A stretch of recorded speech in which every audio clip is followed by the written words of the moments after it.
కళలోకి ఎవరు వస్తారు దినా? అక్క నువ్వు చెప్పు, చెల్లెమ్మ నువ్వు కూడా ట్రై చేయి. సరే, పిల్లల కళ్ళలో కార్టూన్స్ వస్తాయి, లేదంటే గేమ్స్ గురించి కానివ్వండి, లేదా చాక్లెట్స్ గురించి కానివ్వండి, లేదా రాత్రి గొడవ పడ్డ వాళ్ళ చెల్లె గురించి కానివ్వండి. ఇంకా అది కాకుండా కళలో వస్తే నేను లేదా వాళ్ళ నాన్నగారు రావాలి. మా వాడి కళలోకి ఎవరు వచ్చారో తెలుసుకోవాలంటే కొంచెం ఫ్లాష్ బ్యాక్ లోకి వెళ్ళాలి. పొద్దున కిచెన్ లోకి వచ్చి టీ పెట్టుకుందాం అనుకునేసరికి అమ్మా అని గట్టిగా పిలుపు. అది యూట్యూబ్ లో మమ్మీ అంటాడు కదా, దానికి రెట్టింపు ఉండే అండి గొంతు. సరే ఏమిటా అని అథ్లెట్ లాగా ఉరుక్కుంటూ వెళ్ళేసరికి అమ్మా నాకు కళ వచ్చింది అన్నాడు. అరే కళే కదరా, ఎందుకంత గట్టిగా అరుస్తున్నావు అని అనేసరికి అమ్మా నీకు త్వరగా చెప్పకపోతే నేను మర్చిపోతా అన్నాడు. సరే చెప్పు అన్నా. అమ్మా నా కళలో ఫుడ్ డెలివరీ బాయ్ వచ్చాడమ్మా. వచ్చి ఏమన్నాడు రా అని అడిగా. అమ్మా ఇన్ని స్నాక్స్ తీసుకొచ్చాడు, తింటూనే ఉన్నా, కడుపు నిండినాక కూడా తింటూనే ఉన్నా అన్నప్పుడు నాకు అర్థమైంది, కాదండి ఇంత వంట చేస్తా, రోజుకొక వెరైటీ చేస్తా, అయినా సరే వీళ్ళకి ఆన్లైన్ ఫుడ్ పైన ఎందుకు అంత ఇష్టమో నాకు అర్థం కాదు దినా. Outside food not allowed కదా ఇంట్లో. అయితే మా వాడితో అన్నా, నువ్వు సాయంత్రం ఇంటికి వచ్చే వరకు అద్భుతమైన స్నాక్స్ చేస్తా, అమ్మా నువ్వు ఫుడ్ యాప్స్ అన్ని డిలీట్ చేయి అని అంటావని శివగామిలాగా శపథం చేశా. బ్రహ్మాండమైన స్నాక్ చేయబోతున్నా ఇప్పుడు. మరి వైరల్ వంటలక్క ఎటువంటి స్నాక్ చేసినా వైరల్ అవ్వాల్సిందే కదా. వైరల్ వంటలక్క ఈ రోజు చేయబోతున్న స్నాక్ ఐటమ్ ఏంటంటే జీడిపప్పు బెల్లం గవ్వలు. మరి వీటికి నేనేం తీసుకున్నానంటే జీడిపప్పు బెల్లం గవ్వలకి జీడిపప్పు బెల్లం కాకుండా పనసకాయ తీసుకుంటావా అని అంటున్నారా ఏందోదినా?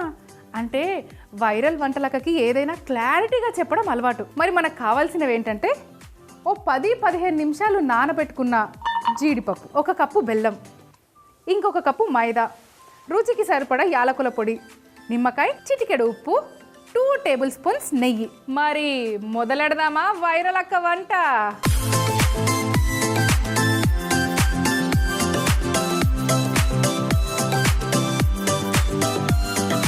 సరే, ఫస్ట్ మనము పిండి కలుపుకోవాలి.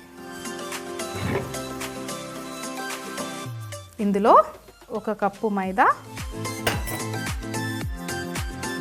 చిటికెడు ఉప్పు, చూస్తున్నారుగా ఉప్పు ఎంత వేస్తున్నానో,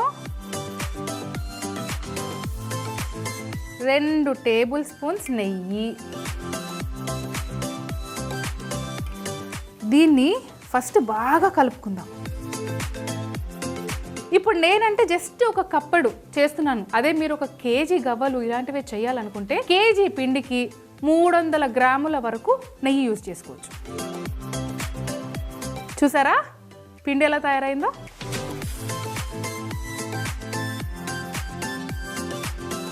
మరీ చపాతీ పిండి కలిపినట్టు ఒకటేసారి వాటర్ పోసుకోకుండా వాటర్ ఇలా చిలకరిస్తూ కలుపుకోవాలి.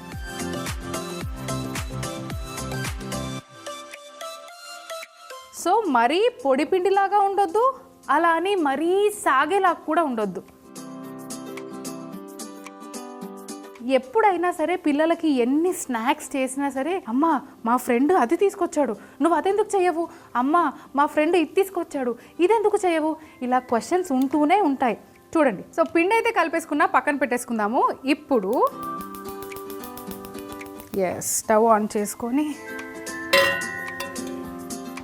ప్యాన్ పెట్టుకొని కప్పు బెల్లం, సో ఇందులో నేను ఏదైతే ఈ మెజర్మెంట్ తీసుకున్నానో దీంతోని, సో దీంట్లో 2-3 కప్పుల నీళ్లు వేసుకోవాలి. దీన్ని మంచిగా, అంటే మనకి పాకం రావాలంటే, జిగురు పాకం ఎలా రావాలంటే సో అలా వచ్చేదాకా మనం కలుపుతూనే ఉండాలి. ఇది కలిపేలోపు నేను మీతో ఎన్నో ముచ్చట్లు కూడా పెట్టేస్తా. ఆ గ్యాప్లో మన పిండి కూడా కొంచెం నానుతుంది. అంటే ఇప్పుడు పిల్లలు రాగానే అమ్మ ఏం చేసావు అనగానే స్వీట్ అయితే నేను ఇచ్చేస్తా, అమ్మ ఏదైనా హాట్ కావాలి మళ్ళీ ఆర్డర్ పెట్టవా అనే లోపే హాట్ ఐటమ్ కూడా వాడి ముందు పెడితే ఎలా ఉంటుంది? అయినా వైరల్ వంటలక్క వంటలు చేయడానికి సింపుల్ గానే ఉంటాయి, కానీ తింటేనే సూపర్ గా ఉంటాయి. ఈ పాకం అయ్యే లోపు నాకు తెలిసి ఇది కూడా బాగానే నానినట్టుంది. దీన్ని కూడా ఎలా చేద్దామో చూపిస్తాను. సో ఇప్పుడు ముందుగా మనకు కావాల్సింది ఏంటంటే గవ్వలు చేసుకునేది చెక్క. ఇది గవ్వలు చేసుకునే చెక్క. మన ఇంట్లో ఉండే ఉంటుంది కదా, దివాళీకి కానివ్వండి, దసరాకి కానివ్వండి, అలానే ఇంట్లో ఎటువంటి ఫంక్షన్ ఉన్నా సరే మనం గవ్వలు చేసుకుంటుంటాం. టైం పాస్ కి కూడా గవ్వలు చేసుకుంటారు తెలుసా. సో అలానే ఇప్పుడు ఈ పిండిని ఏం చేయాలంటే ఉండగా చేసుకోవాలి. దీన్ని ఈ గవ్వల చెక్క పైన పెట్టి ఇలా పొడుగ్గా ఒత్తేసుకోవాలి. మామూలు గవ్వల్లాగా ఇలా పెట్టేసి ఇలా అనడం కాదండి, ఇవి స్పెషల్ కదా. అంటే జీడిపప్పు బెల్లం గవ్వలు కాబట్టి ఇలా ఒత్తుకొని 10-15 నిమిషాల దాకా నానబెట్టుకున్న జీడిపప్పు తీసుకొని దీన్ని ఇలా రోల్ చేసి కొద్దిగా నీళ్ళ చుక్క అంటించి క్లోజ్ చేసుకోవాలి. వావ్, జీడిపప్పును ఎందుకు నానబెట్టానో మీ అందరికీ అర్థమైంది కదా. ఇలా నానబెట్టి మనం వాటిని మళ్ళీ ఫ్రై చేసుకుంటే జీడిపప్పులో కొంచెం వాటర్ ఏదైతే ఉంటుందో అది మనం వేయించేటప్పటికి నార్మల్ జీడిపప్పు లాగా అయిపోతుంది. అదే నానబెట్టకుండా జీడిపప్పు తీసుకున్నాం అనుకోండి, గవ్వ వేగే వరకు జీడిపప్పు మాడిపోతుంది. అందుకే 10-15 నిమిషాలు నానబెట్టాలి. నానబెట్టి నీట్గా కడిగేసుకోవాలి. ఈ పాకం ప్రాపర్గా అయిపోయే లోపు మనం ఇంకా కొన్ని గవ్వలు చేసేసుకుందాం. గవ్వలు పాకం బాగానే చేస్తున్నా, మరి గవ్వలు అయితే వేయించాలి కదా. దానికోసం అనుకుంటూనే ఉన్నా, మీతో ముచ్చట్లు పెట్టుకుంటే ఏ పని పూర్తిగా చెయ్యను నేను. ఎందుకంటే నాకు ముచ్చట్లు అంటే అంత ఇంట్రెస్ట్. అంటే ఏదో ఒక టాపిక్ వైరల్ చెయ్యాలి కదా, మరి వైరల్ వంటలకు ఎందుకు అవుతా. ఇంకొక విషయం, ఎప్పుడైనా వేయించే పదార్థాలు చేసుకునేటప్పుడు హై ఫ్లేమ్లో అస్సలు ఉండొద్దు, సిమ్లోనే ఉండాలి. ఇది సిమ్లోనే ఉండాలి, ఇది సిమ్లోనే ఉండాలి. ఇక్కడ పాకం అయ్యేలోపు, అక్కడ నూనె వేగేలోపు మీరు హ్యాపీగా గవ్వలు చేసుకోవచ్చు. అది స్ట్రాటజీ. చిన్న ఉంటాయండి, ఆ చిన్నవే మనకు తెలుసుకోవడానికి చాలా టైం పడుతుంది. మీతో ముచ్చట్లలో నేను పాకంని చూడడమే మర్చిపోయా. పాకం మొత్తం అయిన తర్వాత ఇందులో టేస్ట్ ఎన్హాన్స్ అవ్వడానికి ఇంకొకటి కూడా వెయ్యాలి. చెప్పాను కదా, టేస్ట్కి తగ్గట్టు కొంచెం యాలకుల పొడి కూడా వేసుకోవాలి. టేస్ట్ దీని అరోమా ఇంకా బాగుంటుంది. సరే, ఇంకా దీని పని చేస్తుంది. అంతలోపు మనము పులిగోర్లు చేసుకుందాం. అదే గవ్వలు, జీడిపప్పు గవ్వలు. మన గవ్వలేంటి ఇలా అనంగానే వచ్చేస్తాయి, ఇదేంటి బాబు ఇలా ఉందంటే, టేస్ట్ అద్భుతంగా ఉండాలంటే కొంచెం కష్టపడాలి కదా. కష్టపడిందే దాని ఫలితం బాగుండదు. పైగా మా అబ్బాయికి శివగామి లెవెల్లో శపథం చేశా, అద్భుతమైన స్నాక్స్ వండి పెడతా అని. ఆ అద్భుతం నేను స్నాక్స్ లో చూపించకపోతే అమ్మా ఆన్లైన్లో ఆర్డర్ అని మళ్ళీ అంటాడు. వైరల్ వంటలక్క చేస్తే వైరల్ అవ్వాలని చెప్పి ఈ జీడిపప్పు బెల్లం గవ్వలు మీ ముందుకు తీసుకొచ్చేసాను. అది కాకుండా నార్మల్ గవ్వలు కూడా ఉన్నాయి. సో అది మనం ఫుడ్ అస్సలు వేస్ట్ చేయం కదా. నూనె కూడా బాగా వేగింది. అక్కలు గెట్ రెడీ, జీడిపప్పు గవ్వలు. ఎప్పుడైనా సరే గవ్వలు అంటే స్టవ్ దగ్గరకు వచ్చి నూనెకి సంబంధించింది ఏది చేసినా సరే చాలా జాగ్రత్తగా ఉండాలి. మనం చాలా ప్రేమతో చేస్తూనే ఉంటాం కాబట్టి మనం మన గురించి మర్చిపోతూ ఉంటాము. చాలా మంది ఇలా వేసేస్తారు. నూనె చిల్లితే జాగ్రత్తగా ఉండాలి కదా వదినా. మొత్తం సిమ్ చేసేసాను, ఎందుకంటే నూనె బాగా వేగింది కాబట్టి. చాలా సిమ్లో ఉంచి గవ్వలు మనం వేయించుకోవాలి. సో ఇప్పుడు దీనికి మినిమం 6 నుంచి 7 నిమిషాలు పడుతుంది గవ్వలు మంచిగా వేగడానికి. ఆ టైం మనం దానికి ఇచ్చేస్తే సరిపోతుంది. బెల్లం పాకం కూడా చూడండి ఎంత బాగా అయిందో. సో ఎప్పుడైనా మనము ఇలాంటి కోటెడ్వి అంటే బెల్లం పాకం అవసరం పడ్డ పదార్థాలు ఏవైతే ఉంటాయో వాటికి కొంచెం ఆ పైన షైన్ రావాలంటే ఒక 2 చుక్కల నిమ్మకాయ అంతే. వదినా ఇట్రా. వదినా నీకు విషయం తెలుసా, మన పక్కింటి పావని ఉంది కదా, పావని ఆన్లైన్ ఫుడ్ అని ఆర్డర్ పెట్టి 5 కేజీలు పెరిగిందంట. మళ్ళీ పుసుకున్న పోయి చెప్పేవు. ఏదో మనం అన్ని బాధలు సంతోషాలు చెప్పుకుంటాం కదా, ఇప్పుడు నా వంటలు అంటే నీకు చాలా ఇష్టం కదా అని ఒక్క మాటతో చెప్తున్నా అంతే. అయినా ఎంత కొద్దిన ఆన్లైన్ ఫుడ్లు ఇంత అద్భుతంగా మనమే ఇంట్లో ఎన్నెన్ని రెసిపీస్ చేసుకోవచ్చు. అలానే మీరు కూడా అద్భుతమైన రెసిపీస్ నావి కూడా కాపీ కొట్టచ్చు. అయినా మనకి ఎటువంటి కాపీ రైట్స్ కూడా లేవు. అదిగో గవ్వలు ఎంత మంచి కలర్లో అయ్యాయో. ఇంకా లేట్ చేయకుండా వీటిని ఫాస్ట్గా పాకంలోకి వేసేయాలి. నూనె బాగా వార్చాలి.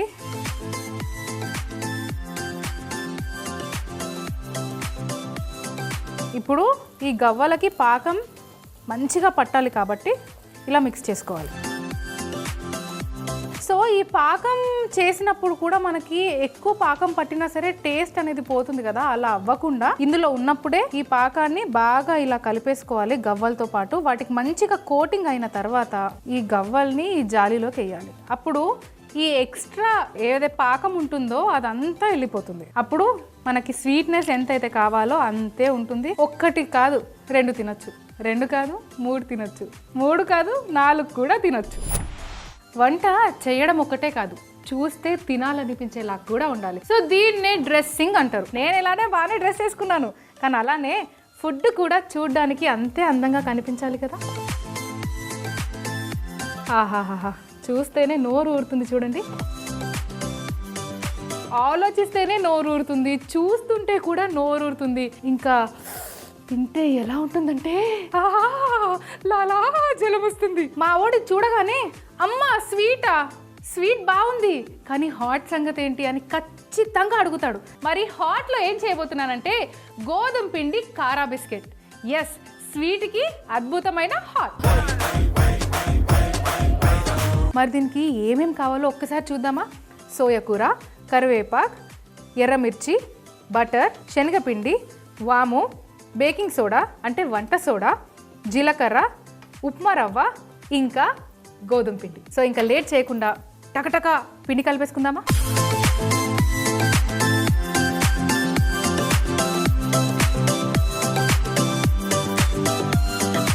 అయ్యో మర్చిపోయా, పిండి కలుపుకునే ముందు ఫస్ట్ ఏం చేయాలంటే ఈ ఎండుమిర్చి ఏదైతే ఉందో వీటిని మనము పౌడర్గా చేసుకోవాలి. అంటే మనకు బేసికలీ చిల్లీ ఫ్లేక్స్ అని మనకి బయట దొరుకుతుంది కదా, అదే చిల్లీ ఫ్లేక్స్ మనం ఇంట్లో చేసుకుంటున్నాం. చాలా ఈజీ అండి, ఏం లేదు. ఈ ఎండుమిర్చి అంతా ఇందులో వేసేసుకొని దీన్ని మూత పెట్టేసి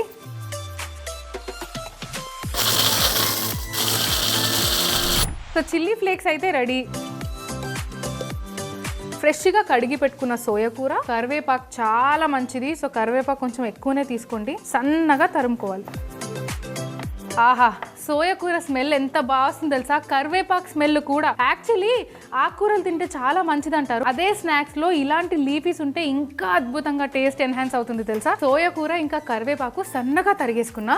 ఫస్ట్ మనం ఈ మిక్సింగ్ బౌల్ తీసుకొని ఇందులో ఈ బటర్ ఏదైతే ఉందో ఇది వేసుకోవాలి. ఈ బటర్ వేసుకున్న తర్వాత బటర్ పైన ఈ వంట సోడా వేసుకోవాలి.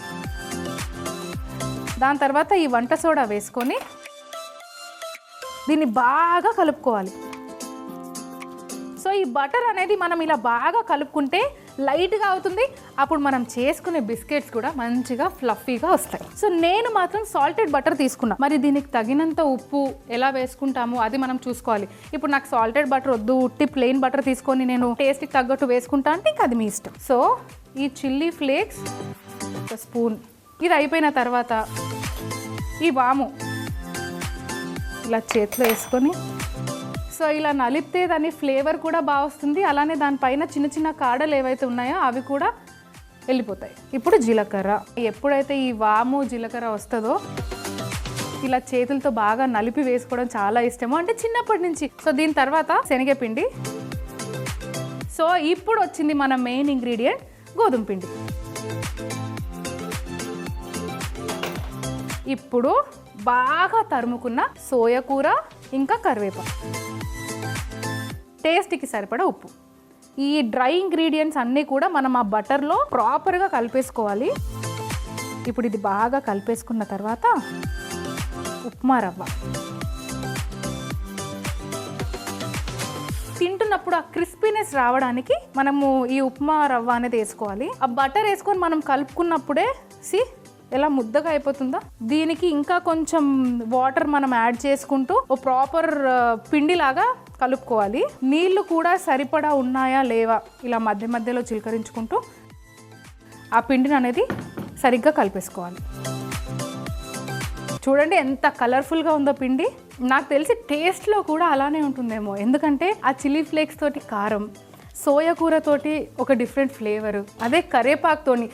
ఇంకొకటి, కరివేపాకు పిల్లలకి పెట్టాలంటే వాళ్ళు అస్సలు ఇష్టపడరు తినడానికి. అలాంటప్పుడు మనం ఏం చేస్తాము, కరివేపాకు పొడి చేస్తూ ఉంటాం. సో అలానే ఇవి కూడా ఇలాంటివి ఒకటి చేసి పెడితే పిల్లలకి ఇంకో ఆప్షన్ ఉన్నదిగా, నూనెలో బాగా వేగుతుంది కాబట్టి హ్యాపీగా తినొచ్చు. కరివేపాకు చేదు వగరు ఆ టేస్ట్ కూడా ఉండదు. చూడండి పిండి కలపడం అయితే అయిపోయింది.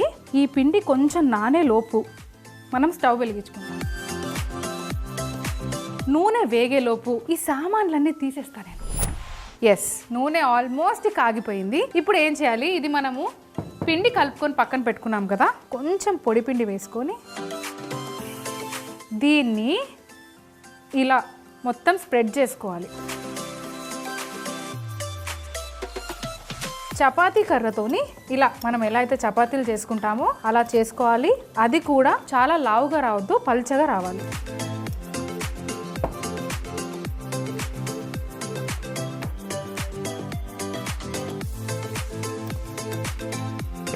ఇప్పుడు వీటికి ఒక మంచి షేప్ ఇద్దాం మనం.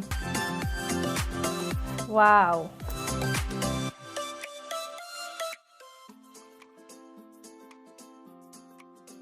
సో ఇంట్లోనే ఇంత అద్భుతమైన రెసిపీస్ మనం చేసుకునేటప్పుడు బయట నుంచి ఎందుకండి తెప్పియడము? హ్యాపీగా ఇంట్లో చేసుకుంటే అయిపోతుంది కదా. చూడండి షేప్స్ ఎంత బాగా వచ్చాయో.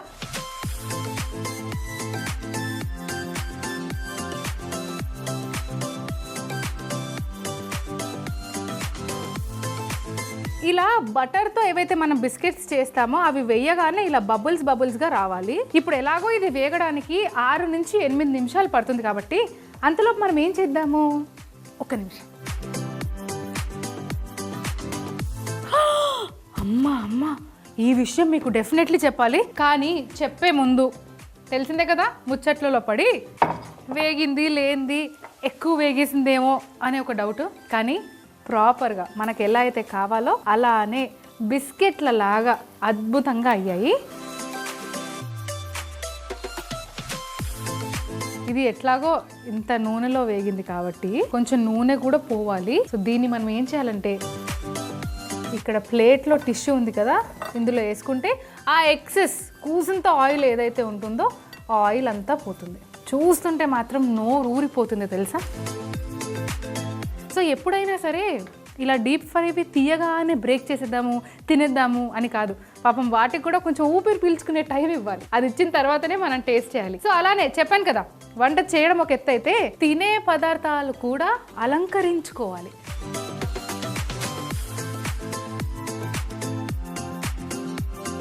ఇది కదా పర్ఫెక్షన్ అంటే. చూడండి ఎంత అద్భుతంగా ఉందో. సో ఈరోజు మనం చేసినవేంటి? జీడిపప్పు బెల్లం కవ్వలు. ఇంకొకటి ఆహా చూడండి అద్భుతమైన గోధుమ పిండి కారా బిస్కెట్లు. అయ్యో ఇంతకుముందు మీకు విషయం చెప్పడే మర్చిపోయా కదా, అదేనండి ఫోన్ విషయము. బిర్యానీలో బొద్దింక. బాలరాజ్ అనే ఒక వ్యక్తి ఒక ప్రముఖ హోటల్కి వెళ్తే బిర్యానీ ఆర్డర్ పెడితే బిర్యానీలో బొద్దింక వచ్చిందంట. ఏంటండి ఇది అని ఆ హోటల్ వాళ్ళని నిలదీస్తే మెడ పట్టుకొని బయటికి గెంటేశారంట. చచ్చా తప్పు కదండి. అయినా నాకు అర్థం కాదండి, ఈ మధ్య కాలంలో ఎటువంటి హోటల్కి వెళ్ళినా 5 స్టార్ కానివ్వండి, చిన్న హోటల్ కానివ్వండి, ఎటువంటి పెద్ద హోటల్ కానివ్వండి, ప్రముఖ హోటల్ అయినా కానివ్వండి, కిచెన్లో ఫుడ్ ఇన్స్పెక్షన్ వాళ్ళు కనుక వెళ్తే పాచిపోయిన పన్నీర్, అది కాకుండా ఎక్స్పైరీ డేట్లు అయిపోయిన మసాలాలు. నాకు అర్థం కాదండి, వాడేది ఆయిలా డీజిలా కూడా అర్థం కాదు తెలుసా. అటువంటి కల్తీ ఫుడ్ ఎందుకండి ప్రిపేర్ చేస్తారు అర్థం కాదు. ఇలాంటి కల్తీ ఫుడ్ తింటే కార్పొరేట్ హాస్పిటల్కి వెళ్లాల్సిందే. అయినా ఒక 100 రూపాయలు పెట్టి బిర్యానీ తింటే లక్షలు హాస్పిటల్లో కట్టాల్సి వస్తుంది. అవసరమా అండి మనకి ఇవన్నీ? ఫైనల్ గా ఒకే ఒక పంచ్ డైలాగు, హోటల్లో ఫుడ్ ఎవరైనా తింటారు, ఇంటి ఫుడ్ తిన్న వాళ్ళకే ఒక రేంజ్ ఉంటుంది. జీడిపప్పు బెల్లం గవ్వలు, అలానే గోధుమ పిండి కారా బిస్కెట్లు. వదినా ఎలా చేసానో గుర్తుంది కదా? ఏంటి మర్చిపోయారా? పర్లేదు వదినా, మీకోసం మళ్ళొకసారి చెప్తాను, రాసేసుకోండి. జీడిపప్పు బెల్లం గవ్వలు బౌల్లో 1 కప్పు మైదా, ఉప్పు, నెయ్యి వేసి బాగా కలుపుకోవాలి. ఆ తర్వాత తగినంత నీళ్లు చల్లుకుంటూ ముద్దలాగా చేసుకొని పక్కన పెట్టుకోవాలి. ఒక పాన్ లో కప్పు బెల్లం, తగినంత నీళ్లు పోసుకొని బెల్లం పాకం చేసుకొని ఆ తర్వాత యాలకుల పొడి, అలానే 2-3 చుక్కల నిమ్మరసం వేసుకుంటే బెల్లం పాకం కూడా రెడీ. ఇప్పుడు పిండిని చిన్న చిన్న ఉండలుగా చేసుకొని గవ్వల పీట మీద ఒత్తుకొని మధ్యలో జీడిపప్పు పెట్టి రోల్ చేసుకొని గవ్వలు చేసుకోవాలి. ఆ తర్వాత నూనెలో వేయించుకోవాలి. ఇప్పుడు వేయించుకున్న గవ్వలని బెల్లం పాకంలో వేసి గవ్వలకు పట్టిస్తే జీడిపప్పు బెల్లం గవ్వలు రెడీ. గోధుమ పిండి కారా బిస్కెట్. ముందుగా మిక్సీ జార్లో ఎండుమిర్చి మిక్సీ పెట్టుకోండి. ఇప్పుడు సోయా కూర, కరివేపాకు సన్నగా చాప్ చేసుకోవాలి. బౌల్లో బటర్, వంట సోడా తీసుకొని బాగా స్మూత్ గా కలిపి చిల్లీ ఫ్లేక్స్, వాము, శనగపిండి, గోధుమ పిండి, సోయకూర, కరివేపాకు తురుము, సాల్ట్ వేసి బాగా కలిపి ఉప్మా రవ్వ వేసి కొంచెం నీళ్లు పోస్తూ మంచిగా తడుపుకొని ముద్ద చేసుకోవాలి. తర్వాత చపాతీ కర్రతో మంచిగా ఒత్తుకొని కట్టర్ సహాయంతో డైమండ్ షేప్స్ కట్ చేసుకొని నూనెలో వేయించుకుంటే గోధుమ పిండి కారా బిస్కెట్లు తయారైపోతాయి. ఆహాహాహా, చూస్తేనే ఇంత అద్భుతంగా ఉన్నాయంటే టేస్ట్ చేస్తే ఇంకెలా ఉంటాయి అనాల్సిందే. జీడిపప్పు బెల్లం గవ్వలు, గోధుమ పిండి కారా బిస్కెట్లు ఎంత అద్భుతంగా ఉన్నాయి. రేయ్, నా చేరేది? అబ్బా, మా పిల్లలు మళ్ళీ తీసినట్టున్నారు. వీళ్ళకి ఎన్నిసార్లు చెప్పినా అంతే. అయ్యో, ఇంత అద్భుతమైన వంట చేసినాక ఫోటో తీయకుండా సోషల్ మీడియాలో పోస్ట్ చేయకుండా ఉంటానా?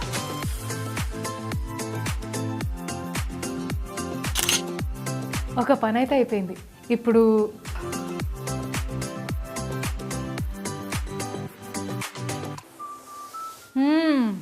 జీడిపప్పు బెల్లం గవ్వలు అద్భుతంగా ఉన్నాయండి. నిజంగా ఎంత బాగున్నాయంటే అదేంటో ఎన్నిసార్లు చేసినా ఇదే టేస్ట్ వస్తుంది.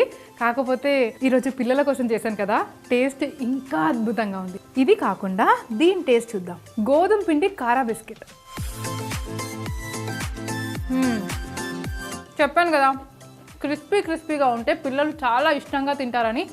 అలానే ఉన్నాయి తెలుసా, ఎంత అద్భుతంగా అంటే అంత అద్భుతమైన టేస్ట్. సో దీన్ని డెఫినెట్లీ మీరు ట్రై చేయాలి. నేను చేసే వంటలు తిన్నాక అందరు ఏమనాలి, ఇలా ఉంటాయి నా వంటలు. వెళ్ళే ముందు ఒక్క పంచ్ డైలాగ్. అతిగా తినే అమ్మాయిలు, అతిగా ఆన్లైన్ ఫుడ్ ఆర్డర్ చేసుకునే అబ్బాయిలు ఆరోగ్యంగా ఉన్నట్టు చరిత్రలో లేదు. సారీ, నా చైర్ వెతుక్కోవాలి నేను. వెళ్ళొస్తా. అయ్యో మర్చిపోకండి, ఇవి జస్ట్ శాంపుల్ మాత్రమే. రాబోయే రెసిపీలు అలా ఉంటాయి. అరే, నా చైర్ ఎక్కడ పెట్టారా మీరు?